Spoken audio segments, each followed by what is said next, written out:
안녕하세요. 이번 달에도 저희 같이 함께 배웠던 학교라고 하는 주제를 가지고 동화책을 읽은 다음에 그 동화책과 관련된 다양한 그 교과서에 있는 내용들을 가지고 선생님이랑 같이 학교의 다양한 장소 그리고 그 장소에서 하는 일들을 함께 알아봤어요. 그래서 오늘은 그 장소에서 하는 일들을 가지고 우리 그 나만의 책을 만든 걸 가지고 이제 소개를 하고 그 책을 어떻게 집에서 활용하는지 이제 부모님과 같이 활용하는 방법에 대해서 선생님이 알려주면 부모님과 함께 그 활동을 하면 될 것 같아요. 그래서 먼저 동화책을 잠깐 보여주면 학교라고 하는 동화책을 함께 만들어 봤는데 이제 이 책 안에는 총 4가지의 수준으로 나눠져 있어요. 그래서 첫 번째로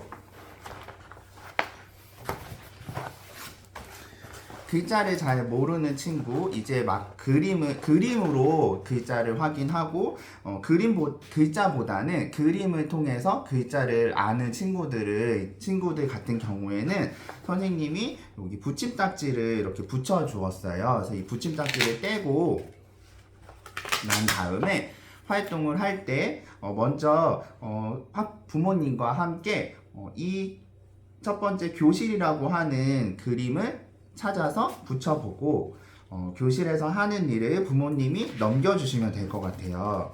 교실에서 하는 일은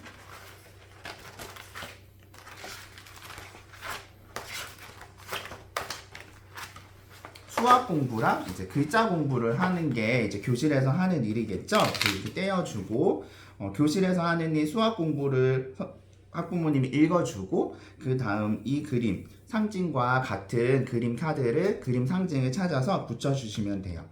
지금 여기에 나와 있는 그림 상징 같은 경우에는 AAC이므로 친구들이 이 AAC를 보고 의사소통을 할 수 있는 부분이 기 때문에 자연스럽게 그림 상징을 통해서 의사소통까지 해볼 수 있는 활동으로 이어질 수 있을 것 같습니다. 그래서 모든 붙임딱지를 다 떼고 교실이라고 하는 그림 카드를 찾아서 붙이고 그 다음 여기 이 교실이라고 하는 장소에서 하는 일을 같은 그림 상징을 찾아서 붙여주는 활동으로 붙임딱지 붙이기를 여러 번 반복해서 AAC 즉 그림 상징이 조금 더 아이들에게 익숙해질 수 있도록 충분히 집에서 해주시면 될 것 같아요. 글자를 모르는 친구들을 위한 책 만들기였고요. 그 다음은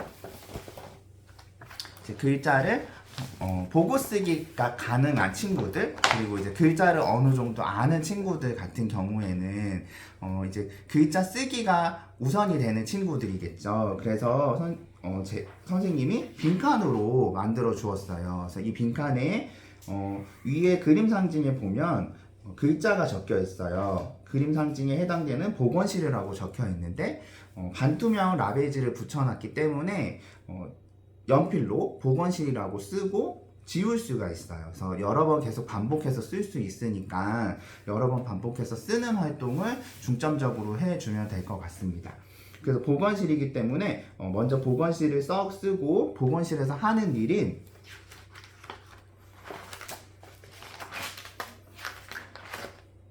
밴드를 붙여요를 찾게 한 다음 밴드를 붙여요를 밑에다가 글자로 또 써보는 활동으로 이어지면 될 것 같아요.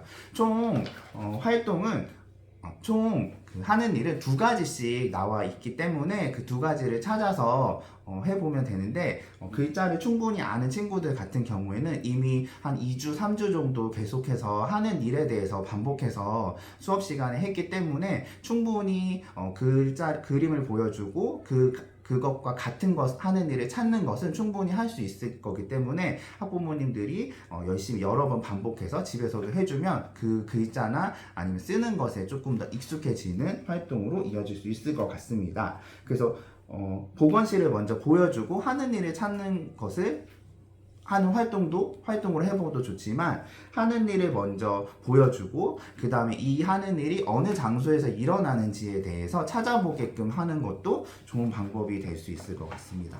제일 중요한 거는 반투명 라베즈를 붙여놨기 때문에 연필로 쓰고 지우고를 반복해서 쓰기 활동에 조금 더 중점적으로 해주시면 될 것 같습니다.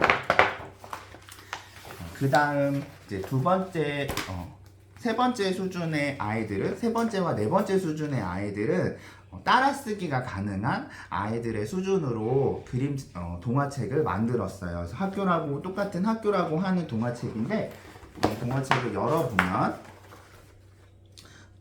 이 지금 수준의 학생이 같은 경우에는, 단어를, 그러니까 문장을 쓰는 것보다는 단어에 조금 더 쓰는 것을 익숙해지게 따라쓰기를 하게 함으로써 단어에 익숙해지게 하게끔 하는 방법으로 만들어 놨는데, 아까 글자를 잘 아는 친구와 하는 방법은 똑같아요. 그래서 보건실이라고 하는 것을 먼저 써보고 그 다음 보건실에서 하는 일을 여기 나와 있듯이 약을 먹어요를 학부모님과 같이 읽어보고 약이라고 하는 단어를 써보는 활동으로 이어지면 될 것 같습니다.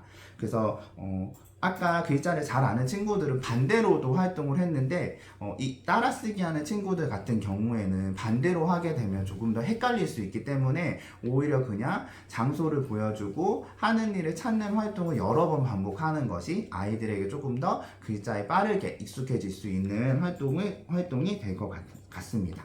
그래서 그렇게 활동을 해주면 될 것 같고요.